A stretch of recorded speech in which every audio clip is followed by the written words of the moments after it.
जाएंगे।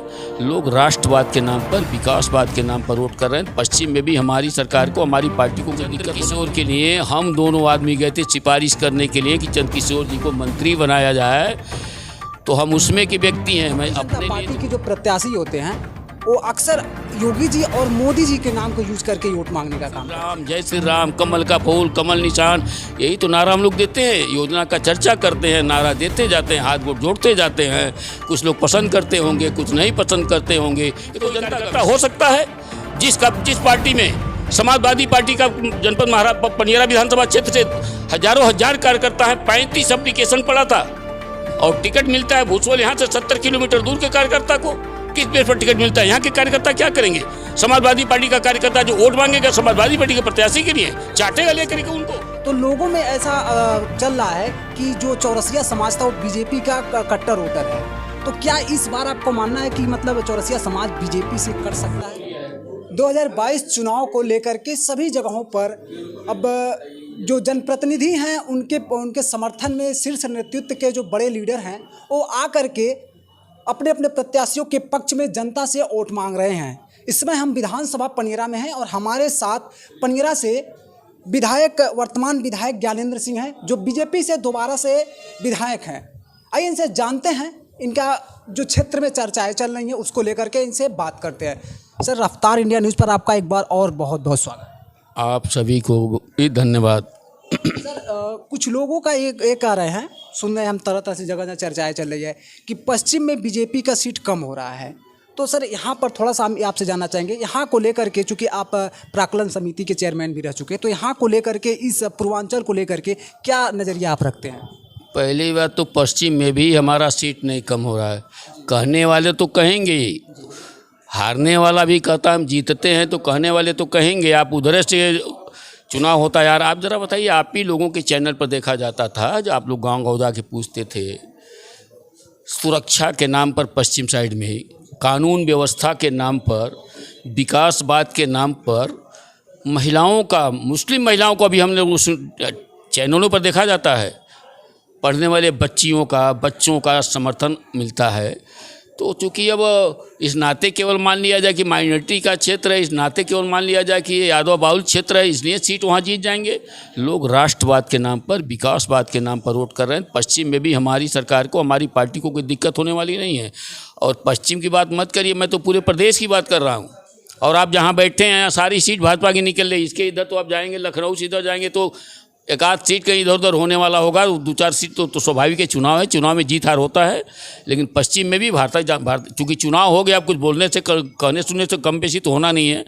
लेकिन उस पश्चिम साइड में भी कोई दिक्कत हमारी पार्टी को नहीं है। अभी चैनल पर आप सुन रहे थे, दूसरे पर बात हुई तो बड़े बड़े नेता समाजवादी पार्टी के हार रहे हैं, तो छोटे नेताओं का तो कोई गिनती नहीं आएगी। लेकिन वो 10 तारीख को परिणाम आएगा। सर, मैंने आपसे पहले इंटरव्यू में भी एक बार पूछा था कि जनता में ये चर्चा चल रही है कि आप इस बार अगर यहाँ से विधायक बनते हैं तो आपको, बहुत से लोग, ये चर्चा चलती है कि इस बार आपको मंत्रालय में जाना चाहिए। आज जो बिहार प्रांत के स्वास्थ्य मंत्री जी आए थे, इन्होंने भी यह कह दिया कि आपको मंत्रालय में जाने के लिए सिफारिश की जाएगी। तो सर, इसमें क्या लग रहा है, किन लोगों का योगदान आप मानते हैं? नहीं, योगदान तो जब जनता जिताएगी तो फिर इनकी ज़रूरत पड़ेगी मंगल पांडे जी क्या और नेताओं की। ये लोग पैरवी तो तब करेंगे जब मैं विधायक बन के जाऊँगा। ये लोग पैरवी करेंगे भी, सीनियरिटी कुछ होता है, लेकिन मेरा उसमें कहीं, अब आपको बताऊं, चंद्रकिशोर जी जिस समय हैं जनपद महाराजगंज में 4 विधायक, चारों मंत्री थे।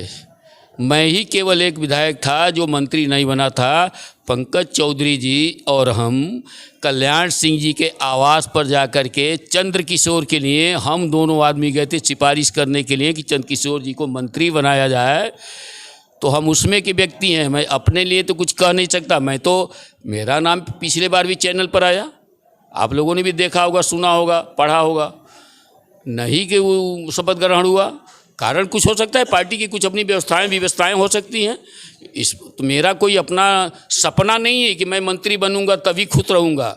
मैं बड़ा साफ शब्दों में कहना चाहता हूं, वो पार्टी की व्यवस्था है, नेतृत्व का व्यवस्था है। हम जो जनता मुझे विधायक बना के भेजे, मैं इतने में ही संतुष्ट हूँ। मंत्री बनने की कोई लालच, कोई मनसा मेरा नहीं है। जिम्मेदारी अगर पार्टी देगी तो निर्वहन किया जाएगा। सर एक चर्चा और हम सुन रहे हैं, कुछ लोग कह रहे हैं, समाजवादी पार्टी के लोग भी कह रहे हैं, तमाम पार्टियों के लोग कहते हैं इस बात को कि भारतीय जनता पार्टी के जो प्रत्याशी होते हैं वो अक्सर योगी जी और मोदी जी के नाम को यूज करके वोट मांगने का काम करते हैं। सर इस पे आप क्या कहना चाहेंगे? हम लोग भी कह रहे हैं योगी जी जिंदाबाद, मोदी जी जिंदाबाद, उन्हीं के नेतृत्व में हम लोग काम करते तो नाम किसका लेंगे हम लोग?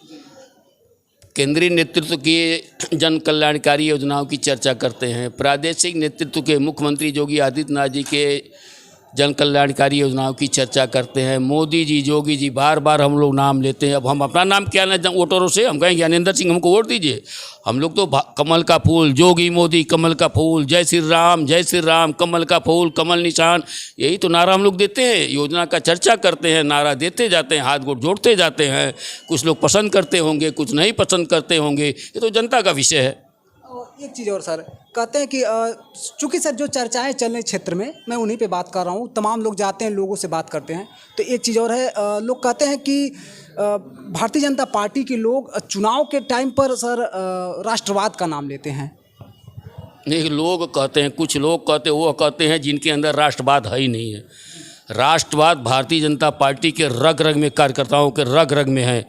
आप ज़रा विचार करिए, 500 साल से राम जन्मभूमि का मसला पेंडिंग पड़ा हुआ था। तमाम सरकारें आईं और गईं। नरेंद्र मोदी जी ने सुप्रीम कोर्ट से केवल एक निवेदन किया था कि फैसला तो सुप्रीम कोर्ट को करना है, क्या फैसला आएगा मेरा ये सिफारिश नहीं है। केवल एक सिफारिश उन्होंने किया था कि जल्द से जल्द सुनवाई करके जो भी निर्णय सुप्रीम कोर्ट को देना हो वो दे दे, ऐसा मोदी जी ने अपील किया था, जैसे हम और आप अपील करते हैं। और मैं धन्यवाद देना चाहता हूं मोदी जी को भी और सुप्रीम कोर्ट को भी कि मोदी जी के निवेदन को सुप्रीम कोर्ट ने स्वीकारा। लगातार 72 दिन 24 घंटा सुप्रीम कोर्ट की चलवाई चली, बेंच बदल बदल करके 24 घंटा सुनवाई चली, 72 दिन चला, घंटा नहीं 72 दिन चला। 73वें दिन जो फैसला आया, कई हजार पृष्ठों में फैसला आया, और जो फैसला सुप्रीम कोर्ट ने दिया हिंदुओं को भी स्वीकार हुआ, मुसलमानों को भी स्वीकार हुआ। तो राष्ट्रवाद तो मेरे रग रग में है, वो तो उनके अंदर नहीं है। तो इसलिए कहते हैं कि राष्ट्रवाद बीजेपी के लोग ले लेते हैं, इसलिए वो राष्ट्रवाद का नाम भी नहीं प्रयोग करते हैं चुनाव में। हाँ, उनके अंदर है, राष्ट्रवाद प्रयोग करेंगे। उनके बाद तो जातिवाद का है, परिवारवाद का है, तो राष्ट्रवाद कहाँ से आ जाएगा भाई? कौन सी पार्टी है बताइए ना? कांग्रेस में कोई नेता, गांधी परिवार के अलग कोई नेता हो सकता है अध्यक्ष?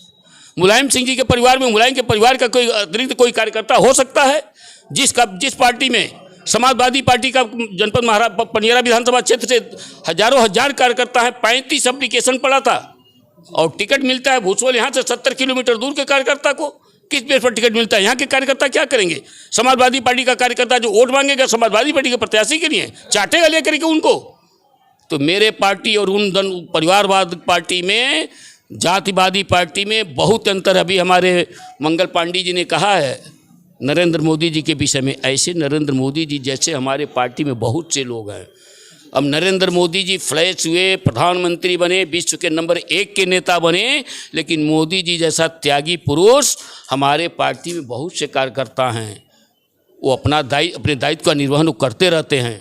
सर आखिरी क्वेश्चन मेरा है सर, चूँकि एक समाजवादी पार्टी से उम्मीदवार हैं, एक बहुजन समाज पार्टी से उम्मीदवार है। बहुजन समाज पार्टी के जो कांग्रेस के भी हैं, लेकिन सर बहुजन समाज पार्टी के जो उम्मीदवार हैं वो चौरसिया समाज से हैं। तो लोगों में ऐसा चल रहा है कि जो चौरसिया समाज था वो बीजेपी का कट्टर वोटर है।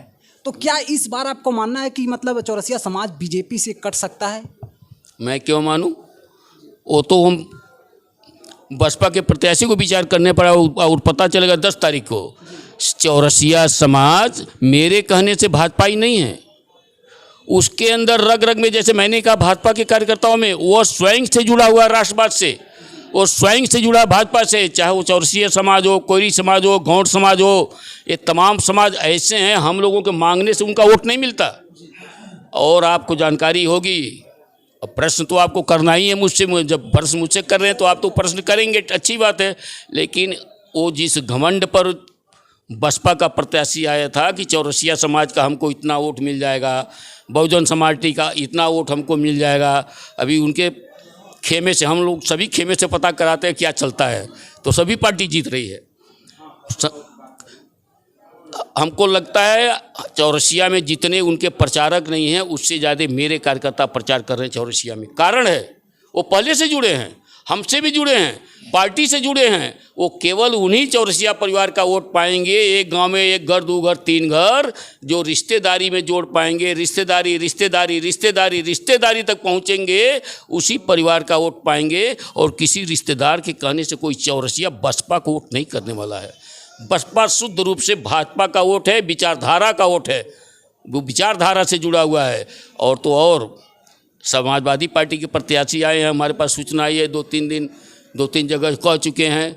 हम जिस घमंड से, जिस विचार से, जिस भाव से चुनाव लड़ने पनियरा में आए थे, यहाँ जो है बिरादरी का अच्छा समर्थन मिलेगा, लेकिन बिरादरी का समर्थन हमको नहीं मिल पा रहा है। 5 से 10% भी नहीं पहुँच पा रहे हैं। हम आकर के यहाँ फंस गए हैं।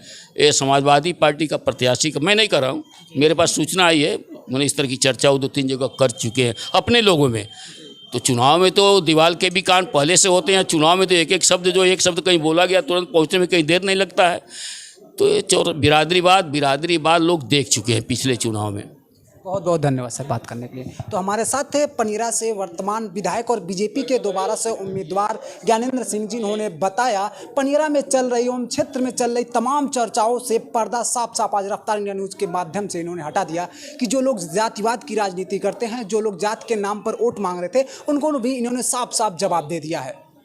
अपने सहयोगी संतोष यादव के साथ मैं हूँ JK मौर्य, रफ्तार इंडिया न्यूज़, महाराजगंज।